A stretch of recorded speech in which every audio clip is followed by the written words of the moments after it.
everybody, and welcome back to Nintendo Treehouse live at E3. I'm Sam from the Treehouse, joined by my colleagues Rob and Matt, and we're going to take you back into Super Mario Odyssey. So in our first segment during E3, if you had a chance to catch that, we took a look at the Sand Kingdom and Metro Kingdom. But in this segment, Rob, you're going to take us back in and check out some old bits and pieces that we didn't have a chance to show off last time. Yeah, something I wanted to show off was that each of the kingdoms, while you return to the same handful of kingdoms a few times, they look very different depending on the circumstances. So the first time you go to the Sand Kingdom, it's the daytime, and this is what we're showing you here. This is part of the floor ROM here. This is a segment from a little bit later, but you can get there if you're on the floor. And then after a little bit here, I'm going to show a bit from the nighttime version of the Sand Kingdom. And then later on, we'll do some more of that kind of shenanigan with the City Kingdom. Sorry, the Metro Kingdom. I think that's one of the things that's really impressed me over the course of development watching this. Oh no, Mario! Sorry. That's okay. But watching this game come together, and it's certainly still in development, so there's a lot of stuff that the dev team's still working on. Mm-hmm. But within the kingdoms, as they built them out and continued to refine them and add more content, there are so many interesting places that you can find within each space, and certainly even over the course of E3, we're not even showing you everything that's in either one of the kingdoms that we're showing here or the Wooded Kingdom. There's so many interesting places to find, particularly off the beaten path, I think. I should also mention that not every kingdom has a day and a night cycle, but they all do change depending on game circumstances. Right now the desert is frozen. Mario can eventually solve this problem. It won't be frozen anymore. That kind of difference. When I was playing this, I can't be patient when I'm on these platforms and I'm doing backflips and just running around, and I get killed so many times just because I can't stand still. I got ADD or something. Normally I'm kind of the same way, but I got humbled just now by falling, so I'm playing a little bit more safe. But not safe enough. You're almost there. Okay. There we go. So one thing I want to mention for folks who are watching, our last segments we were using the Joy-Con Plus wrist straps, but in this segment we're going to be using the Pro Controller. That is fully supported, as well as any other controller option that we've got available for the Switch. So we're mixing it up a little bit here just to show you how smooth the controls feel with Pro as well. Yeah, so this is the Moai habitat, home, logically enough, of the Moais. That's these guys. Are awesome. They're kind of shy. Run away! Also, this here is a moon fragment, and you need 5 of those, as you can probably tell by the little counter on the top middle of the screen, to get a power moon. But they're scattered around here. And the other thing that's significant about Moais, besides they're being extremely shy, and having fantastic fashion sense. Yeah, is that they are capturable, and which means mustachable. So. Oh, that looks glorious. Yeah. You'll notice my control prompt there is put on take off shades. Why would I want to put on my shades, you say? It doesn't get too bright here. Moais can see invisible stuff. So that little moon fragment there that's hovering over the poison lake of awful is totally gettable. But also, having your sunglasses on makes the Moais walk slowly. So that's the reason you don't just keep them on all the time. They're just kind of chilling out when they got the sunglasses on, like just kind of taking it easy. But it's also really cute when they're doing that really slow stroll. They have this really cute little hum that they do, where they're just kind of like moseying along. Yeah, I don't know if you can catch that on the stream. Cute. Maybe. Let's see if we can pop the sunglasses down. There it is. Yeah. So it's also going to point out that there's these birds here that are hovering, apparently hovering in midair. But of course, the Moai can see that they're on this thing. And there's some collectible coins over there, but the Moai can't jump. So if you want to get them, the birds are giving you a hint of what's going on there. But you have to be brave and trust your analog stick skills to rock in a relatively straight path. Yes, okay. Wow, you did it the hard way. What's the easy way? Turn the camera, right? And then just go straight forward. I suppose. If you want to take all the sport out of it.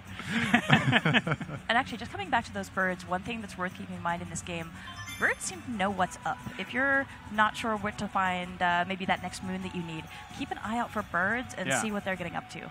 Yeah, you can see the shadow of a bird up there, and experience tells me, oh, look, it's glowy. He does look a little unusual for a bird. Yeah, pay attention to birds. There's several kinds in this game, and they are all meaningful. Except maybe pigeons. I'm not sure they do anything. I think they just make the world a better place by just being there and bouncing around. They might just be decorative, but they're pretty cool. Yeah. So looking around for more bits of moon fragments. Oh yeah, we've got Bowser's footprints there as well. Yeah, Cappy is, if you haven't seen our earlier segments, then that's Cappy, who is your actual hat in his native form of a white top hat. These birds seem to be reminding me, oh, there's a moon fragment up here. And then let's head over to this conspicuous elevator spot here. So remember that? Sorry? Oh, no, you go ahead. I was just going to remember, I can't jump, so they need these elevator things. And look, birds hovering. Yep. So just as a quick recap for folks who are maybe coming to us a little bit later on over the E3 process here and not sure what Odyssey is all about, this is a Mario game that's really in the spirit of Super Mario 64 and Super Mario Sunshine. So we're coming back to this kind of sandbox style of Mario engineering where we've got these really fascinating spaces that are really densely packed with content that you want to surprise yourself by tracking down new things, experimenting. And if you're interested actually in the background of that kind of sandbox Mario-style content, we actually just put up a post on the Nintendo Treehouse Tumblr. Bill Trinan talking about this concept, hakoniwa, in Japanese, this kind of walled garden concept that came about with bonsai. Mm-hmm. And it's a really interesting way to understand how the developers are really thinking about the sandbox space that they're building. Yeah. So I just got the last of the moon fragments, which caused a power moon to appear. And now I'm going to abandon this guy up here where he will never, ever escape. How's he get down? He doesn't. He might have a family down there, man. And I'm just going to be heartless about it. He's sorry, cool. buddy. He's put on his shades. He's chill. We won't forget you and your sacrifice. I will. Oh, dude. You got to remember these capture targets. And I like the same rules still apply, even if Mario didn't capture them. They still move in the same way, where the shades makes them move slow, and then they have to take them off to run away. It looks surprised with his little shades up there. It is interesting for a giant creature made of stone that they are as bashful as they are. They are. Pretty sure they could just walk across you and deal with you if they had a problem with you. So that was where that was the daytime segment I was going to show you. Now I'm going to switch over to the nighttime segment.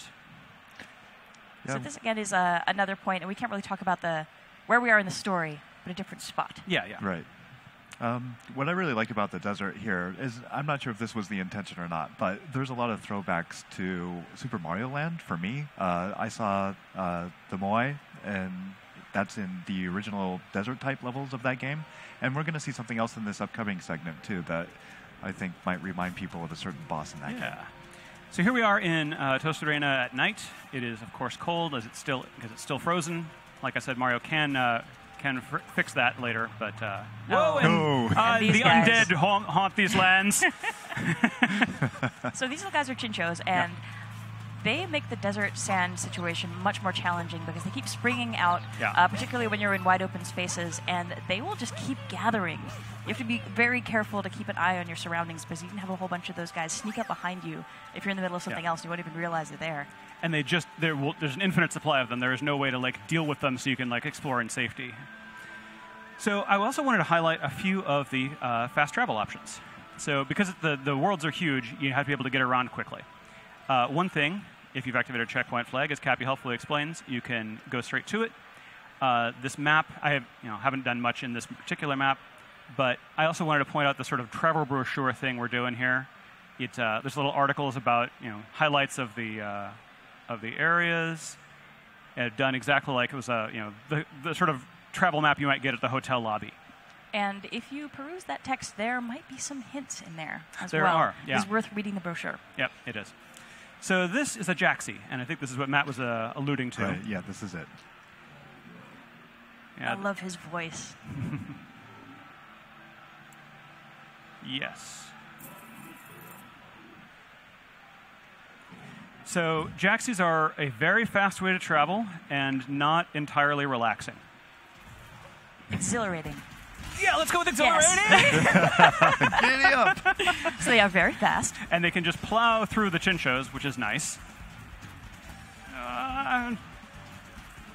But they're okay.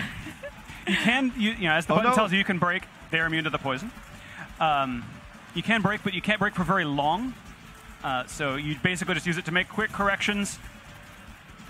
I wonder if you can swing the camera around to show when he brakes, because his animation when he brakes is really cute. Yeah. Why are you making me go slow? And Mario just barely holding on. Yeah, his facial expression when he's riding the Jaxi is pretty priceless. Yeah. And these little spots that we'll see here with the bench and the little signpost, those are actually Jaxi stands. Yeah. So if you need to call back your Jaxi, that's a convenient way to do it. Yeah, if I go into this building and come out, the Jaxi won't be there anymore, but I could summon him again at the Jaxi stand. And it's honestly really fun to just like whip around this kingdom on the Jaxi. Yeah. It's a lot of fun, but be careful about edges and cliffs. There's also one Jaxi-specific sublevel that I am probably not going to attempt today because I'm terrible at it. But you'd have to have really good like Jaxi steering controls. Yeah, I think if you thought that whole penguin slide in 64 was hard, wait till you try the Jaxi maze. It is not for the faint of heart. All right, so here's bullet bills. Got to capture those. As we mentioned earlier, bullet bills are one of the capture targets you can't hold on for very long because they do tend to explode. And they have this nice little headlight up front, which is really nice when you're trying to do this precision steering in a space like this. So you can kind of line up your positioning, and then maybe you want to give yourself a speed boost. You can do that and feel confident about where you're heading. Yeah. All right, so now there's another cannon over here. Basically, every time you see a platform in this particular area, you want to trade out your bullet bill because you need a fresh one. And I decided to be a daredevil and grab this, and conveniently my enemies destroyed each other. But you really do want to grab all these coins. Yeah. Another little bit of recap. So we've got 2 different kinds of currency in this game. We've got the gold coins, traditional Mario coins, which you can collect in any of the kingdoms, and you can spend those in any of the kingdoms as well at the Crazy Cap shop. But then those purple coins are the regional currency, and you can only collect those and spend those in the kingdom that they're from. Yeah. But there's a lot of good stuff. Dang it. Mario, no! I got confused about left and right there for a sec. I was about to say, like, Motokuro-san yesterday talked about the reasoning behind that, and me going to foreign countries myself and dealing with different currencies depending on where I'm at, I thought really made sense, and I thought it was a really cool touch. Yeah, I remember I was in Japan for the first time, and I was completely like, I don't know what to do with any of this money. Like, is this the correct? Yeah, I just gave bills every time, and I collected this huge amass of coins that I didn't know what to do with anymore because I didn't know what they were worth. Yeah, I know when you always feel kind of guilty going to a new place and you're just holding out your money like, this some of this is the right? which ones do you need? And here, money is upside down triangles. Yeah. Yeah. Which is cool. Yeah. And there's a lot of cool stuff you can buy with the currencies. So different outfits for Mario is certainly part of it. There are the souvenirs that you can use to decorate the outside of your Odyssey, and also you can decorate the inside. And some other goodies in those stores as well. So it's worth hitting every Crazy Cap you find just to see what they've got in stock. Yeah. It also occurred to me just as you said that, Matt, that the money here is upside down. Maybe this isn't fated to be. That's all right. The money here is upside down triangles, We'll and it's probably a reference to the inverted pyramid, which is one of the big local scenes. I'm going to try this one more time, and then we'll just move on to the city material I had planned. I believe in you. You got this. Thank you. Thank you. And I believe in your next faith in attempt. me was No. misplaced. I believe in your next attempt. Maybe we'll skip those coins and go for the wider one. All right, there's a slightly wider door there. Let's try that, and then I'll give up. All right. One other thing that I know Motokuro-san mentioned earlier on 83 as well, I don't know if it came up in the stream, but just through a conversation earlier, is the fact that in this kingdom in particular, a lot of it was inspired by his own trip to Mexico and how much he loved it there. And the architecture and the aesthetic there. And I think the development team has actually drawn a lot over personal travel that a lot of them have done into different places. Oh, cool. Oh, that's awesome. That was not on the stream because I didn't hear that. That's neat. It's a bit of a love letter to their experiences traveling. Another thing I love. It's a lot like driving a car without brakes. Well, yeah, and it's a lot like. Oh, you got it. You're good.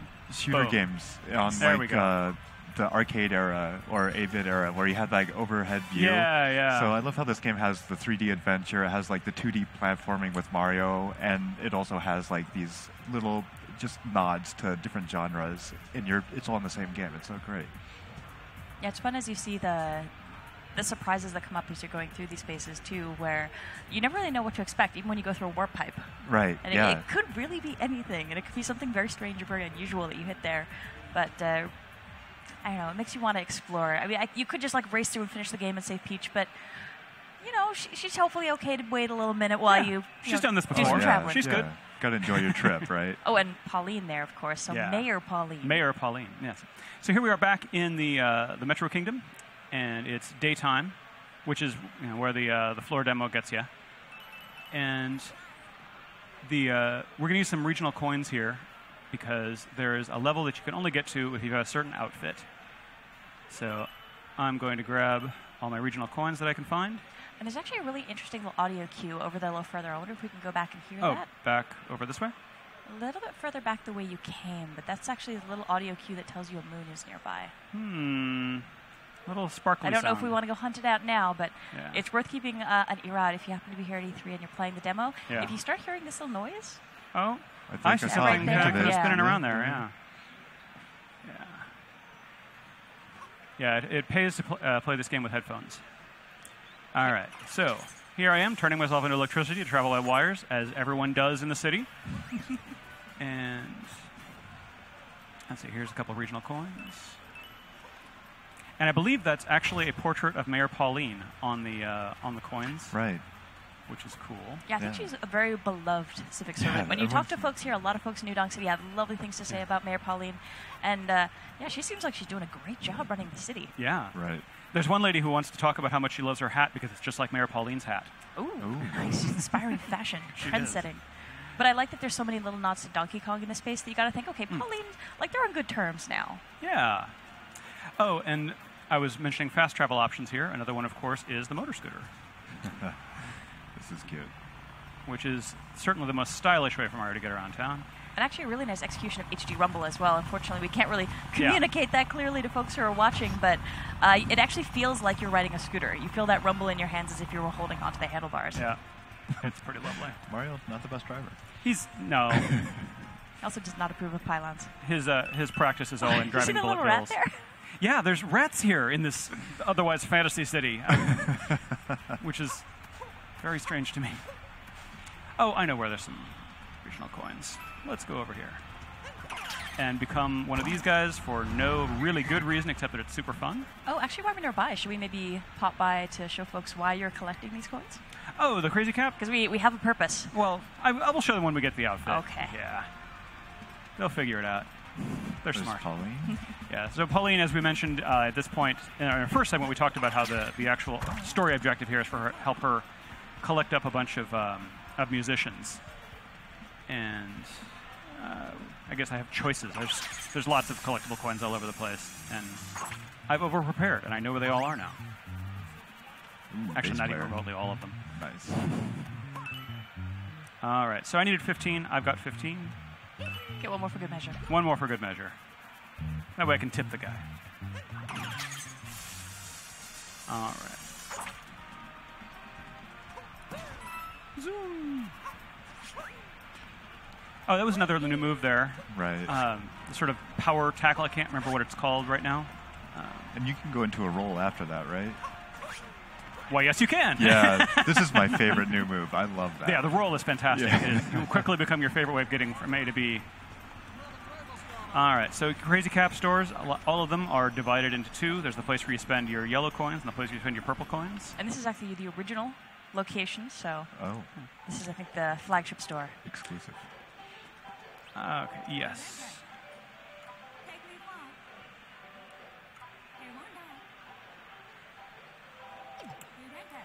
All right. So yeah, this builder helmet might look familiar to people who have enjoyed other Mario games. Yes, sir. That outfit is off the chain chomp. Wow. Oh my god, I love that. You heard it here first, folks. Oh my goodness. That's got to catch on. All right. So now I am fashionably dressed. Oh, wow. Nice. That's really nice. Yeah.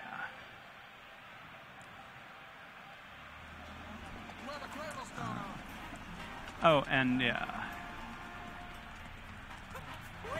So as we showed in our earlier Ow. segments, there are some spots that you have to meet a certain dress code expectation Yeah. to get through. Yeah. And I'm climbing and rolling. And this guy. Hi, this guy.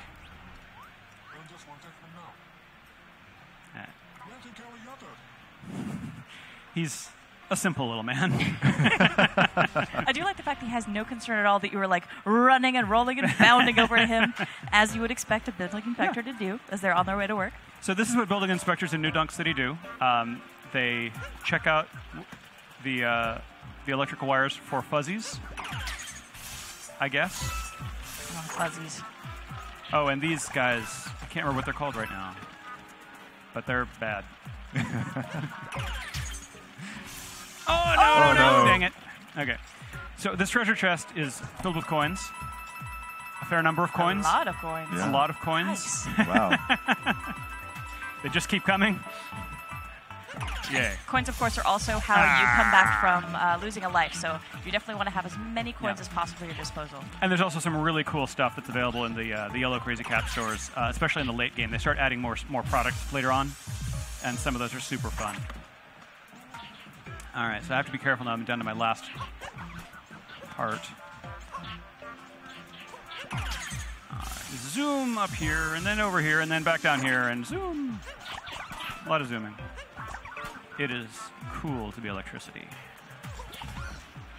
All right. And then over here, all right, we've got moon fragments.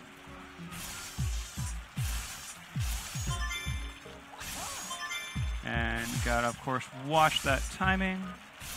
Yeah. Super carefully. Whoop.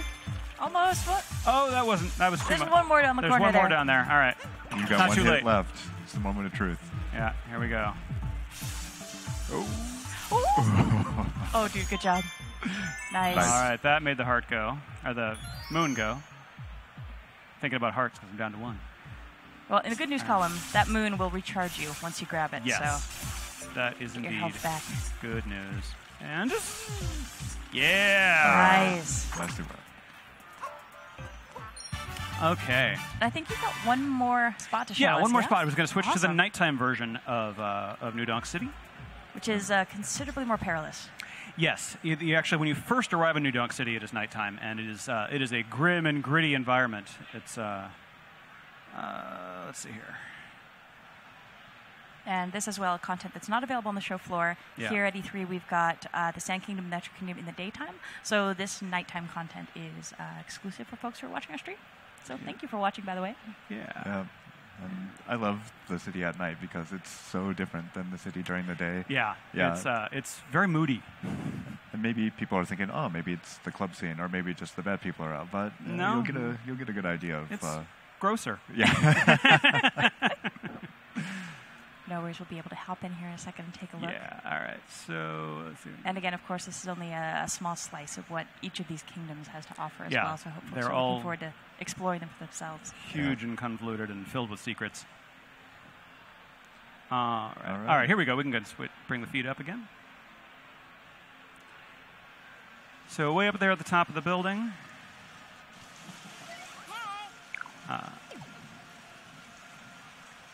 right, so this is a THL specific ROM that is already activated the checkpoint flag.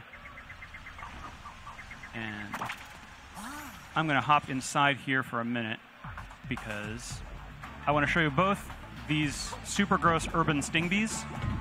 You may remember sting bees from, I believe it was Mario 64. They were sort of cute conical bees. These are guys are much, not so much cute. grosser. Yeah, their little maggoty form creeps me out. Yeah. But also I wanted this thing. So the life up heart is the only sort of traditional power up in the game, but with so many things you can capture, it's the only one you need. There's so many different ways you can get powers in this game. The fact that Bowser is just advertising his wedding by postering all over all of these kingdoms is it's an interesting choice. Yeah. And he paid someone to put a lot of them up, but not well enough to put them up right. They're all peeling off. Yeah. It feels very Bowser. So I love the rain, and like some of it collects on the screen, as you can probably see, which is super cool. Yeah, they've really done a fantastic job with the water effects. Yeah. And yeah, New Donk City is kind of eerie in its rainy darkness. You can hear a lot of sirens in the background. There's obviously a lot of bad stuff going on in the city right now. First responders have their hands filled because there's a giant robot caterpillar on the building. I think you can deal with that, though. You can just take care of this little problem for them. Yeah. So yes, this is Mecha Wiggler. I would say this is my absolute favorite iteration of this enemy. Yeah. So good. He's one of the scarier things that's been in a Mario game. But I will tell you, he is the second scariest boss to me in this game. We're not going to show you the other one yet. Oh, we'll talk about that after stream, because I want to know who your number one baddie is. Yeah. I like when he lands, he gets those little jitters up his legs. So I need to grab a Sherm, that's what these tank guys are called, and quickly blow up the other one so I don't have to deal with him. And then I need to not get shot. And turn out all the lights on the Mecha Wiggler. Okay, good. Nice. He grows. Yay. All right, so now he gets mad, as Wigglers are wont to do. And one of the big challenges, I think, with the Sherms, they're incredibly powerful, but also slow to move. I mean, they're tanks, so they're not going to turn on a dime. They're not going to be incredibly fast, so you have to be very mindful of your movement whenever you've got a Sherm. Oh, wow, that nice was close. dodge. Thanks. Dodging as a tank is a skill. You can't really strafe a tank.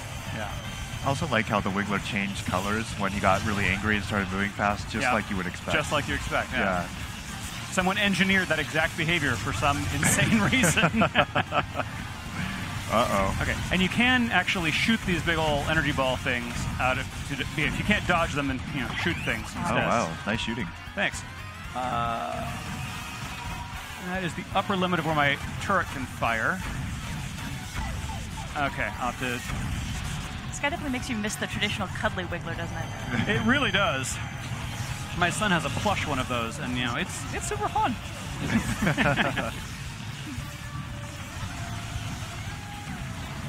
Oh, good luck now.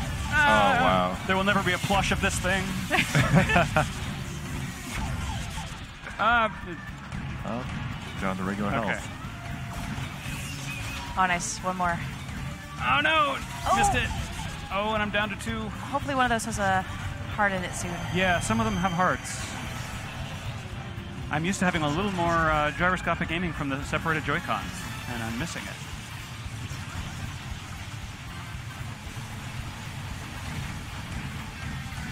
Oh. Yes. Oh, there it is. There it is. Nice. All right. It's so hard, too, when you're fighting this boss and you have to trundle your way slowly toward a power-up. Like, please, don't kill me, don't kill me. Yeah! All right. There Dude, we nicely go. done. Thank you. Whew. And we got our Grand Moon. Woo!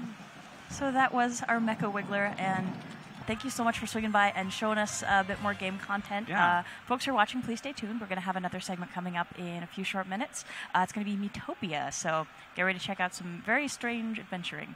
We'll see you in a few minutes. Bye, everybody. Bye. Spin the wheel, take a chance. Every journey starts a new romance. A new world's calling.